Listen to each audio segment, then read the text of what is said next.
तो देखिए स्टूडेंट, आपके सामने है क्लास 12 के मैथ के 6वें लेसन का एक और इम्पोर्टेंट क्वेश्चन। इस क्वेश्चन में कहा गया है कि पानी की एक टंकी का आकार ऊर्ध्वाधर अक्ष वाला एक उल्टा लंबवृत्तीय शंकु है। ठीक है, पानी का जो टंकी उसका आकार कैसा है, देखिए उल्टा शंकु के आकार का है। तो आप उल्टा शंकु बना लीजिए। देखिए इस तरीके से है। देखिए ये पानी की एक टंकी मैं बना रहा हूं, ठीक है, जो उल्टा लंबवृत्तीय शंकु के आकार का है। ध्यान दीजिएगा, इस टंकी की ऊंचाई मान लीजिए h है और इसकी त्रिज्या मान लीजिए r है और तिर्यक ऊंचाई क्या है, स्मॉल l है। ठीक है, इसके बाद लिखा है कि जिसका शीर्ष नीचे की ओर है। ठीक है, शीर्ष नीचे है क्योंकि उल्टा बनेगा तो शीर्ष नीचे आएगा ही आएगा। उसका क्या लिखा है, तथा जिसका अर्ध शीर्ष कोण कितना है, tan इनवर्स 1/2। देखिए अर्ध शीर्ष कोण क्या होगा, देखिए ये पूरा शीर्ष कोण है, इसका जब आधा कर देंगे आप तो ये कहलाएगा आपका अर्ध शीर्ष कोण। ठीक है, इसको मैंने थीटा मान लिया है। ठीक है, इसको क्या माना गया है, थीटा। तो ये रहा आपका अर्ध शीर्ष कोण थीटा। तो इसका मान दिया गया, ध्यान दीजिएगा, ये है आपका tan इनवर्स 1/2।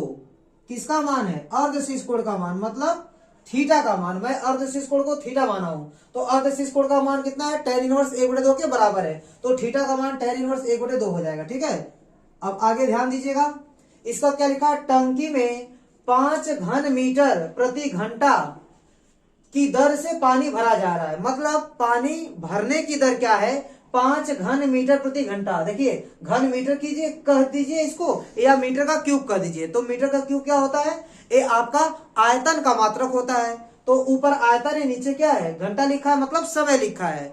ठीक है, तो ऊपर आयतन है, नीचे क्या है, समय है। तो ध्यान दीजिएगा, आयतन परिवर्तन की दर दिया है, कहने का सेंस है, मतलब आयतन वृद्धि की दर दिया, उसमें पानी भरेंगे तो आयतन में क्या होगी, वृद्धि होगी। तो देखिए इससे पता चल जाएगा कि ये आयतन है और नीचे क्या है, समय है। ठीक है, तो आप इसको लिख सकते हैं dv/dt। क्यों, क्योंकि ऊपर आयतन, नीचे क्या है, समय है। ये कितना दिया गया है, ये दिया गया आपका 5 घन मीटर, या इसको आप लिख सकते हैं 5 मीटर का क्यूब प्रति घंटा। ठीक है, ये आपका dv/dt का मान दिया गया है। ठीक है, चलिए इसको यूज कर सकते हैं आप आगे। ठीक है, तो ध्यान दीजिएगा, ये आपका थीटा बराबर tan इनवर्स कितना है, 1/2। तो इसको आप लिख सकते हैं tan थीटा बराबर 1/2। ठीक है, इसको और आगे बढ़ा दीजिए। अब देखिए इस त्रिभुज में ध्यान दीजिएगा, यह एक आपका समकोण त्रिभुज दिख रहा होगा। यह आपका एक समकोण त्रिभुज है, तो कोण के सामने की भुजा को लंब कहते हैं, और 90 डिग्री सामने हो जाएगा कर्ण, और ये हो जाएगा आपका आधार। तो इस त्रिभुज में कोण थीटा के लिए लंब क्या है, r, और आधार क्या है, h है, और कर्ण क्या है, स्मॉल l है। ठीक है, तो tan थीटा बराबर क्या होगा, लंब बटे आधार, मतलब r/h। तो यह लिखेंगे r/h बराबर बराबर क्या है, 1/2। फिर इसमें आप तिर्यक गुणा कर लेंगे तो आपको मिलेगा, देखिए क्या मिलेगा आपको, 2r बराबर, यहां मैं लिख रहा हूं 2r बराबर आपको मिलेगा h, और r बराबर मिल जाएगा आपको h/2। r का मान कितना मिल गया, h/2। तो इसको आप अच्छे से लिख दीजिए, r का मान कितना है, h/2। इसको आप समीकरण 1 मान लीजिए और इसको आप समीकरण 2 मान लीजिए। ठीक है, अब देखिए आपको आगे क्या करना है, देखिए यहां बोला गया है पानी के स्तर के बढ़ने की दर ज्ञात करना है। जब इसमें आप पानी भरेंगे तो इसकी हाइट क्या होगी, धीरे धीरे बढ़ेगी। तो वही पूछा है कि पानी के स्तर के बढ़ने की दर, मतलब इसमें जो पानी भरेंगे उसकी हाइट जो किस दर से बढ़ेगी, एक पूछा है। और आपको स्तर के बढ़ने की दर ज्ञात करनी, लेकिन किस टाइम ज्ञात करनी है, जब ऊंचाई 4 मीटर हो। तो चलिए आपको h में वृद्धि की दर ज्ञात करना, मतलब dh/dt ज्ञात करना है। ये चीज तो क्लियर हो गया। तो पहले आप देखिए आयतन का फॉर्मूला लिखिए। तो शंकु का आयतन कितना होता है, 1/3 पाई r स्क्वायर h, ये होता है। ठीक है, देखिए v का dv/dt का मान आपको मिल जाएगा, और dh/dt का मान आपसे पूछ रहा है, r से इसमें कोई मतलब नहीं है। तो आप r को क्या करेंगे, यहां से हटा सकते हैं। कैसे हटाएंगे, समीकरण 1 से। समीकरण 1 से r का मान रखिए। देखिए ये हो गया 1/3 पाई, r का मान कितना है, h/2, स्क्वायर कर दीजिए इंटू h। ये हो गया आपका v बराबर 1/3 पाई h का स्क्वायर बटे 2 का स्क्वायर हो गया 4 इंटू h। तो v बराबर कितना आएगा, देखिए ये हो गया आपका पाई बटे 4×3 12, h का स्क्वायर और h की पावर 1, कुल मिला कितना हो जाएगा, h की पावर 3 हो जाएगा। ठीक है, देखिए अब आपको दोनों पक्षों का t के सापेक्ष अवकलन करना पड़ेगा, तब जाके आपको dv/dt मिलेगा। तो आप दोनों पक्षों का टी के सापेक्ष अवकलन कर लीजिए। तो डीवी बाई डी टी बराबर पाई बटे कितना हो गया 12 इंटू एच क्यूब का जैसे आप डिफरेंशियल करेंगे, जैसे एक्स क्यूब का आप करते हैं डिफरेंशियल, ठीक उसी प्रकार आप एच क्यूब का भी कीजिए। तो एच क्यूब का डिफरेंशियल क्या होगा, पावर आगे आएगा और पावर में एक कमी हो जाएगी, तो 3h स्क्वायर। लेकिन आप टी के सापेक्ष कर रहे हैं, टी नहीं है, टी के अलावा क्या मिल रहा है, यहाँ एच मिल रहा है, तो एच का फिर से डिफरेंशियल टी के सापेक्ष, तो D H by D T हो जाएगा। ठीक है, अब यहां से आप मान रख सकते हैं।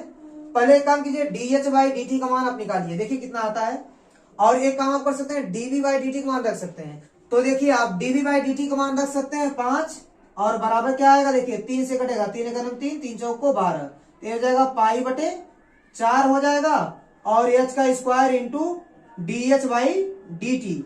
ठीक है, तो ध्यान दीजिएगा इस 4 का गुणा 5 में होगा तो 20 हो जाएगा, और देखिए पाई अंश में है तो ये हर में आ जाएगा, और देखिए एच भी आपका अंश में तो ये भी हर में हो जाएगा। ठीक है, तो पाई एच स्क्वायर बराबर क्या आपको मिलने वाला है, देखिए बराबर क्या बचेगा यहाँ D H by D T, यह आपको मिलेगा। तो ध्यान दीजिएगा आपको D H by D T का मान निकालना है, लेकिन कब निकालना है, जब ऊंचाई कितनी हो 4 मीटर, जब एच का मान 4 मीटर हो तब क्या मान आएगा, देखिए एच का मान आप 4 मीटर रख दीजिए, मतलब 4 रख दीजिए, जहां एच वहां क्या रख देंगे 4, तो क्या मिलेगा आपको 20 बटे पाई गुड़े एच का मान क्या रखेंगे आप 4, तो 4 का स्क्वायर, तो क्या मिलने वाला आपको 20 बटे ये हो जाएगा पाई, और 4 का स्क्वायर हो जाएगा 16।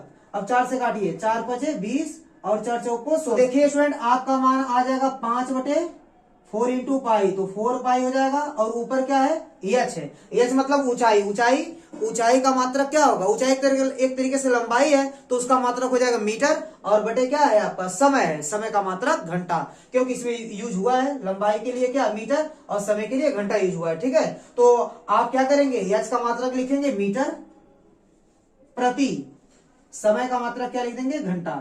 ठीक है, मीटर प्रति घंटा, तो यही आपका आंसर हो जाएगा। ठीक है स्टूडेंट, तो स्टूडेंट उम्मीद करता हूं कि ये क्वेश्चन भी आपको अच्छे से समझ में आया होगा। तो मेरा वीडियो देखने के लिए आपका बहुत बहुत धन्यवाद। प्लीज आप मेरे चैनल को लाइक कीजिए, शेयर कीजिए और सब्सक्राइब कीजिए। धन्यवाद।